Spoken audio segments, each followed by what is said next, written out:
Yang terhormat Bapak-bapak, Ibu-ibu, salam Pancasila. Bapak-bapak, Ibu-ibu yang melihat video saya ini, tolong jangan lupa subscribe, like, dan di-share. Sifatnya gratis.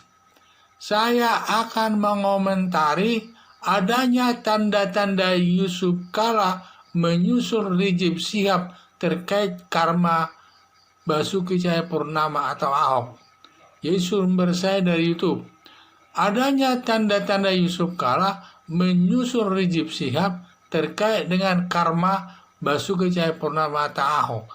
Tanda-tanda tersebut antara lain: 1. Pada saat pemilihan gubernur DKI, awalnya di mana Presiden Joko Widodo ini bersama Wakil Presiden Yusuf Kala menyatakan mendukung daripada Ahok Basuki Cahayapurnama sebagai gubernur DKI.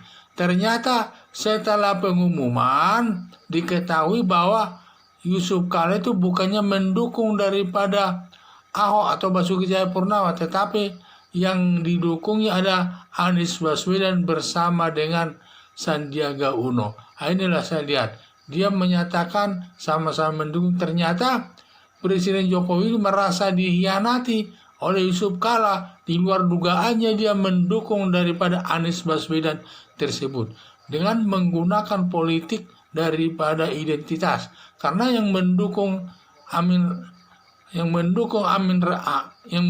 daripada Anies Baswedan ini termasuk juga Forum Pembebasan Islam, dalam hal ini Rizik Syihab. Jadi Rizik Syihab.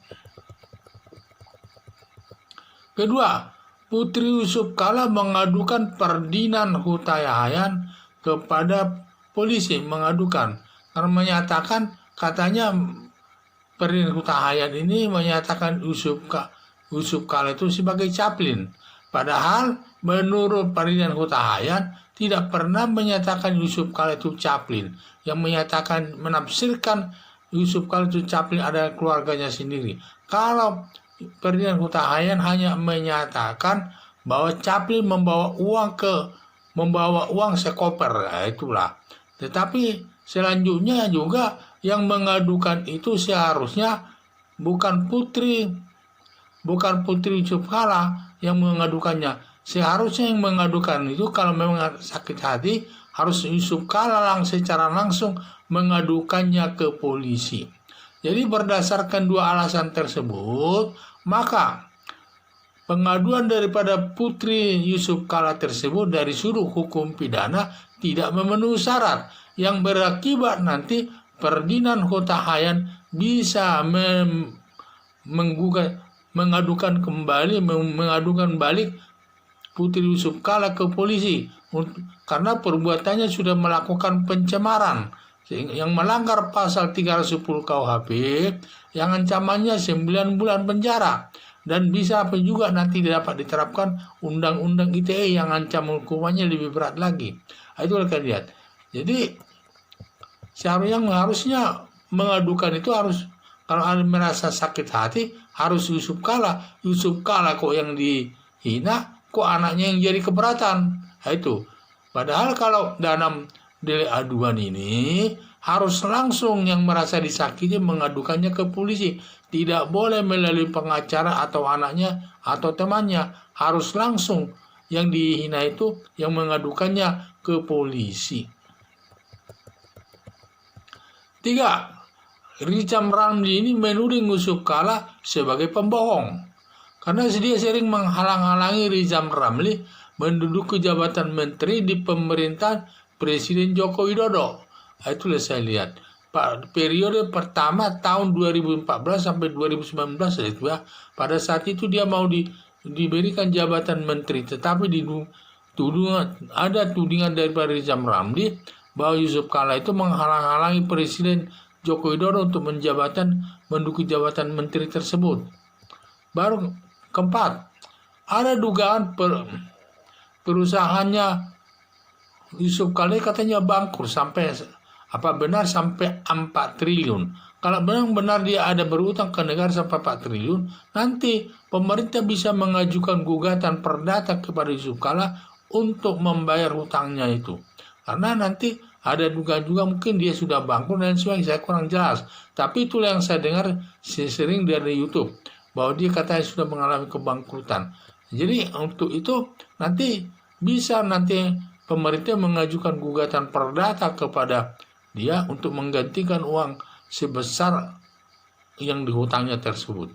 Di samping itu juga yang kelima, seperti tuduhan Ferdinand Huta-Hayan bahwa Chaplin katanya membawa uang sekoper ke Arab Saudi untuk menutupi biaya overstay Rizik Syihab ke negara Arab Saudi sebesar sampai 500 juta rupiah, sehingga Rizik Syihab dapat kembali ke Indonesia karena denda overstay-nya sudah dibayar oleh Yusuf Kala tersebut. Setelah sampai di Indonesia, antara Rizik Syihab dan Yusuf Kala itu sepertinya ada permasalahan, pecah lah ya, tidak berhubungan lagi, tidak baik lagi hubungannya, karena Rizik Syihab ini merubah bunyi azan itu menjadi azan jihad, padahal Yusuf Kala tidak sependapat dia masalah hal tersebut. Padahal Yusuf Kala kan sebagai ketua masjid seluruh Indonesia itu ya, sehingga dia tidak sependapat, sehingga dia ada rasa benci kepada Rizik Syihab tersebut. Di samping itu juga Rizik Syihab tidak bisa diharapkan lagi untuk mendukung daripada Anies Baswedan sebagai calon presiden nantinya, karena dia sudah ditahan dan juga tidak mungkin lagi dia berbuat, dan juga pendukungnya sudah menjauhinya, tidak mau lagi berdekatan dengan Rizik Syihab tersebut. Itulah yang saya lihat. Di samping itu juga ada, berdasarkan berita di YouTube, saya pernah melihatnya, ada koruptor yang sudah diputus hakim menyatakan dia melakukan daripada perbuatan korupsi tersebut atas suruhan daripada Yusuf Kala pada saat dia menjawab wakil presiden zaman pemerintahan Susilo Bambang Yudhoyono. Jadi ada dugaan mungkin bisa timbul lagi masalah-masalah dari pihak yang pernah disakitinya Yusuf Kala, yang menyampaikan pemerintahan yang sifatnya negatif, yang bisa nanti menuding dia melakukan perbuatan-perbuatan negatif, yang mengarah ke perbuatan pidana, yang bisa membuka rahasianya itu, seperti Rizik Syihab ini, karena mereka tidak berhubungan lagi, tidak baik hubungannya, bisa saja nanti Rizik Syihab ini membuka rahasia-rahasia bantuan uang yang diberikan Yusuf Kala kepada Rizik Syihab ini, yang digunakan untuk mendanai daripada organisasi Forum Pembebasan Islam, yang apalagi nanti digunakan untuk mendanai Forum Pembebasan Islam yang sifatnya negatif. Apa sifatnya yang negatif atau sifatnya melanggar hukum? Bisa saja nanti dia dapat uang, tetapi diperbuatnya melakukan membeli barang-barang terlarang. Itulah yang saya lihat. Jadi dugaan saya nanti sekitar Yusuf Kala ini ada tudingan-tudingan daripada orang lain lagi yang negatif sama dia. Selain yang di atas tersebut, mungkin ada lagi orang-orang yang pernah disakitinya, sehingga menyampaikan nanti masalahnya. Sehingga dia, saya lihat, untuk menjalani masa tuanya itu kurang penuh dengan was-was.